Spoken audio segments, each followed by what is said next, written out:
Once upon a time there was a little boy called Silly Billy. The day began with Silly Billy's socks already arguing. His left red sock wanted to go puddle jumping, while his right blue sock insisted on climbing trees. Billy, of course, decided to do both.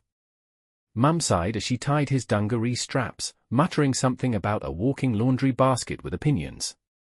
Dad chuckled from behind his newspaper, pretending not to notice the jam handprint Billy had left on the back page.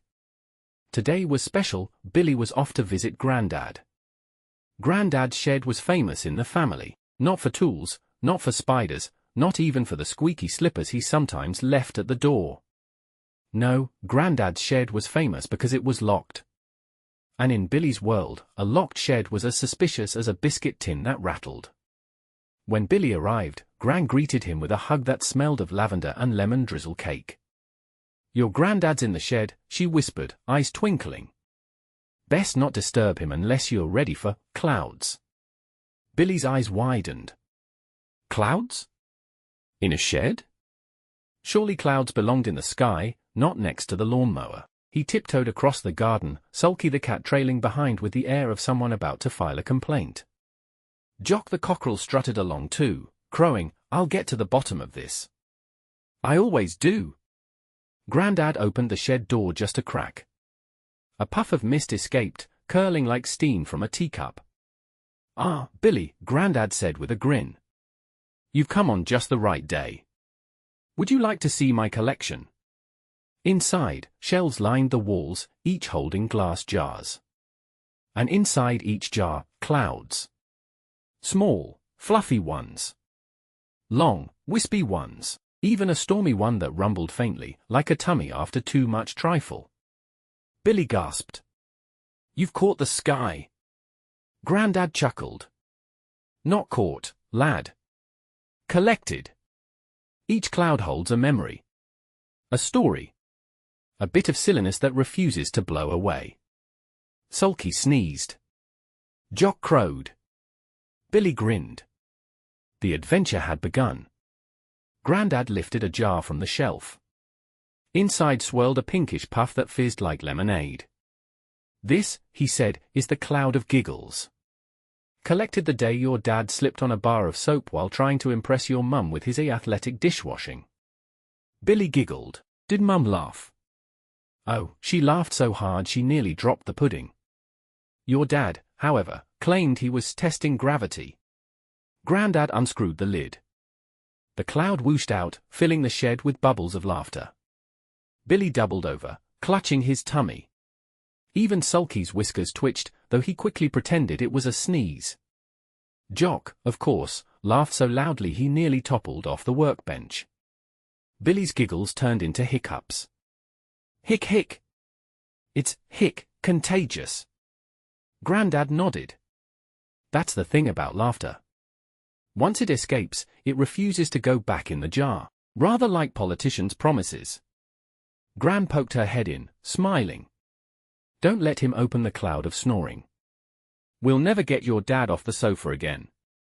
Billy wiped his eyes, still hiccuping. "Grandad, can I keep a cloud?" Grandad shook his head gently. "Clouds aren't for keeping, Billy. They're for sharing. Like biscuits. Or embarrassing family stories." Billy thought about that. He liked biscuits. He liked stories. And he liked clouds that made everyone laugh until their cheeks hurt. Billy's eyes darted to a darker jar on the top shelf. Inside, a storm cloud crackled with tiny flashes of lightning. "What's that one?" he whispered. Grandad's face grew serious. "Ah. That's the cloud of crosswords. Collected the day your Gran and I argued about whether custard should be poured or dolloped." Gran, from the doorway, called, "Poured."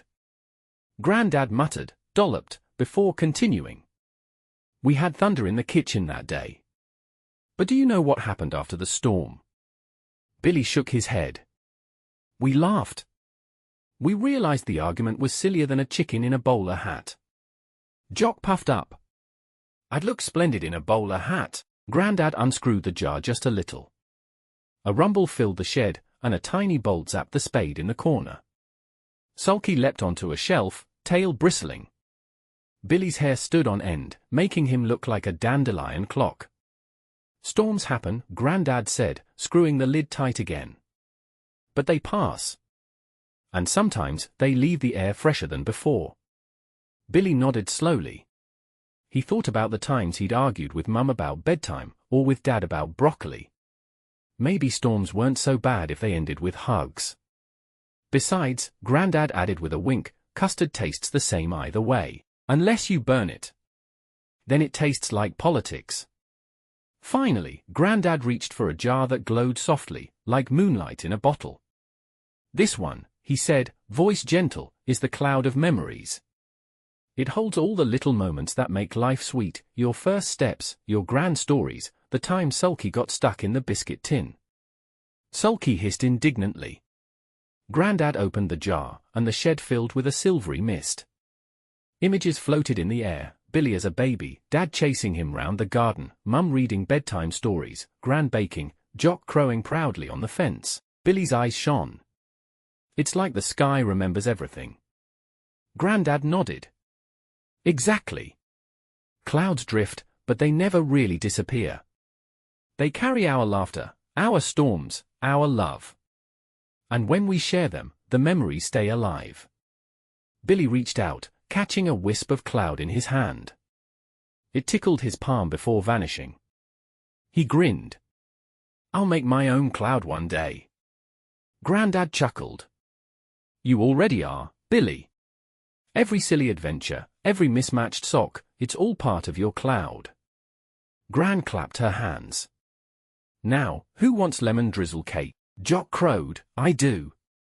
Sulky rolled his eyes. Billy laughed, feeling lighter than air. As they left the shed, Billy looked back at the jars. He realized clouds weren't just in the sky. They were in stories, in laughter, in family. And best of all, they were in him.